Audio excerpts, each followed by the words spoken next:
کتاب کا نام مینڈا سائیں محفوظ اللاڈ مصنفہ تہمینہ درانی باب نمبر 7 کا دوسرا حصہ۔ رفتہ رفتہ مصطفیٰ اپنے قائد کے احکامات ماننے سے انکار کرنے لگا۔ اس نے صدر پر برملا تنقید شروع کر دی۔ اس کے قابل اعتماد دوستوں میں سے بہت سے ایسے تھے جو ساری باتیں جا کر بھٹو صاحب کو بتا دیتے تھے۔ اقبال ٹکا نمی تحصیلدار جسے مصطفیٰ تک رسائی حاصل ہو گئی تھی، ایسا ہی ایک مخبر تھا۔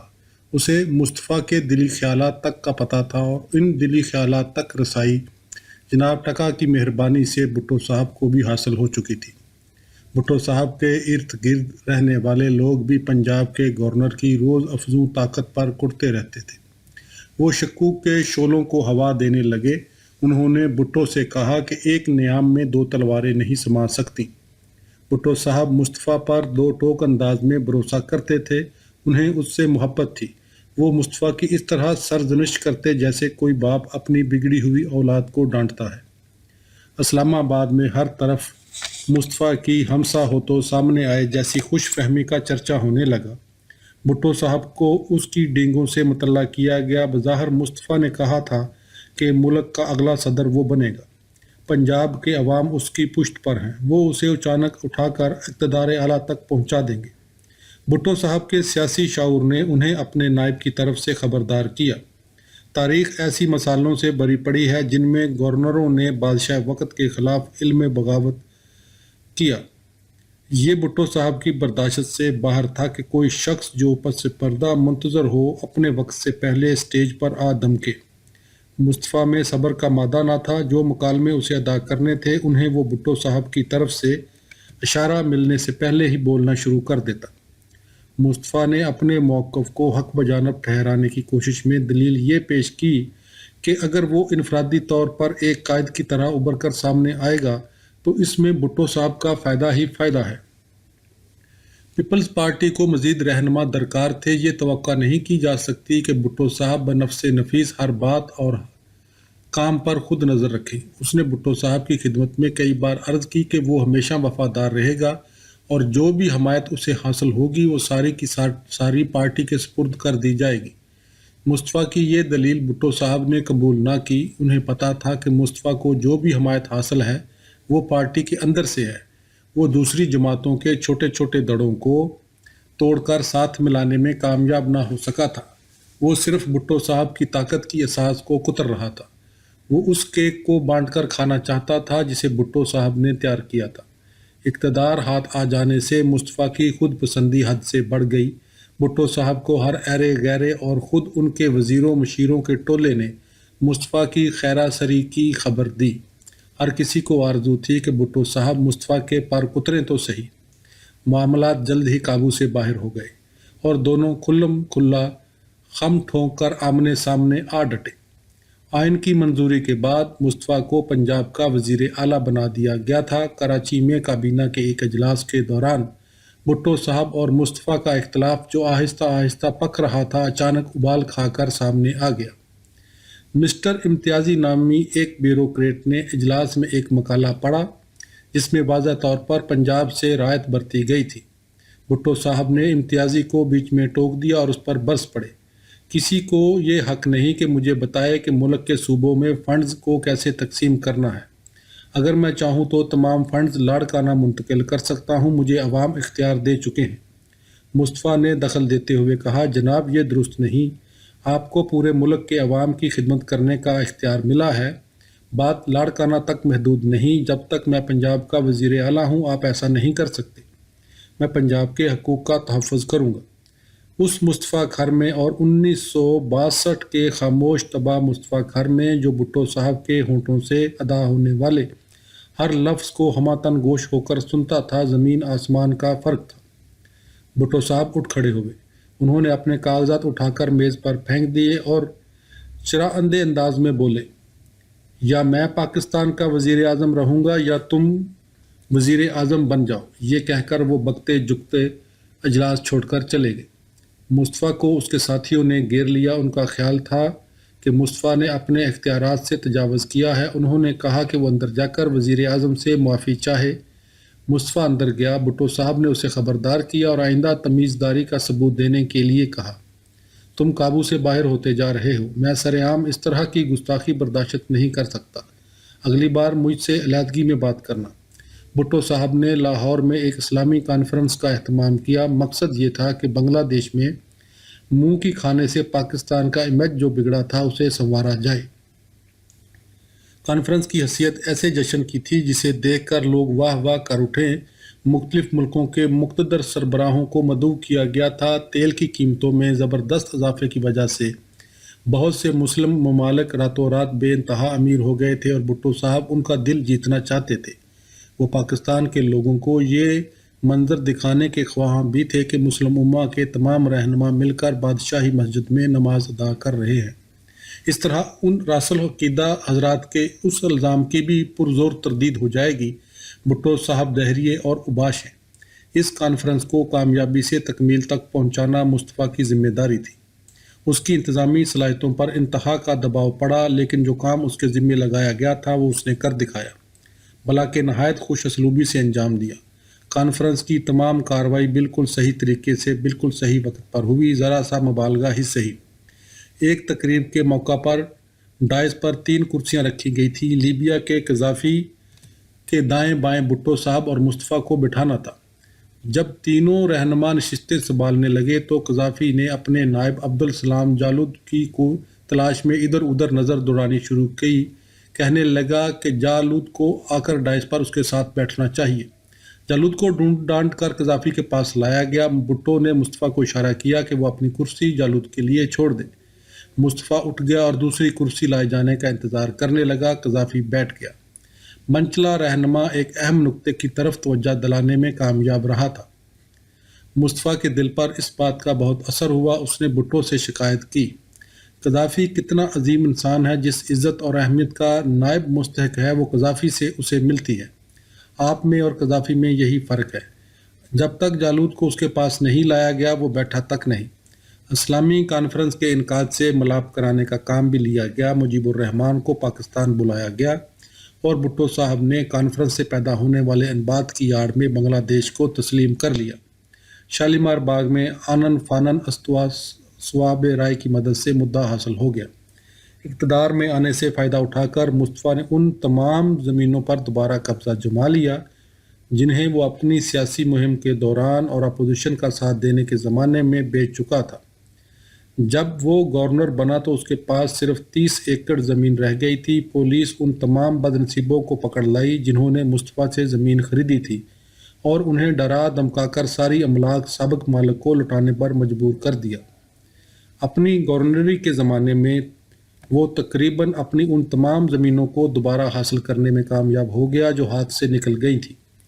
بھٹو صاحب کے بہت سے دشمن تھے۔ ملک میں جن لوگوں کو صرف اپنے مفادات سے غرض تھی وہ بھٹو صاحب کی پالیسیوں سے خوفزدہ تھے اور ان کا اسلامی سوشلزم تو انہیں زہر لگتا تھا۔ وہ ہمہ وقت انہیں کمزور کرنے اور ملک پر ان کی گرفت کما کرنے کی چالیں گاتیں تیار کرتے رہتے۔ دشمنوں کو یقین تھا کہ اگر کسی طرح پنجاب کو بھٹو صاحب کے قبضے سے چھڑا لیا جائے تو ان پر زوال آتے دیر نہیں لگے گی۔ انہوں نے اپنی تمام تر توجہ اس مرد واحد یعنی مصطفیٰ گھر پر مرکوز کر دی جو بھٹو صاحب کو پنجاب میں للکار سکتا تھا۔ انہوں نے رسم و راہ بڑھانی شروع کی۔ بھٹو صاحب کو کمزور کرنے کے ایک خواب اچھی طرح سوچے سمجھے منصوبے پر عمل درآمد کا آغاز ہوا۔ اس منصوبے میں مصطفیٰ کا کلیدی عنصر کا مقام حاصل تھا۔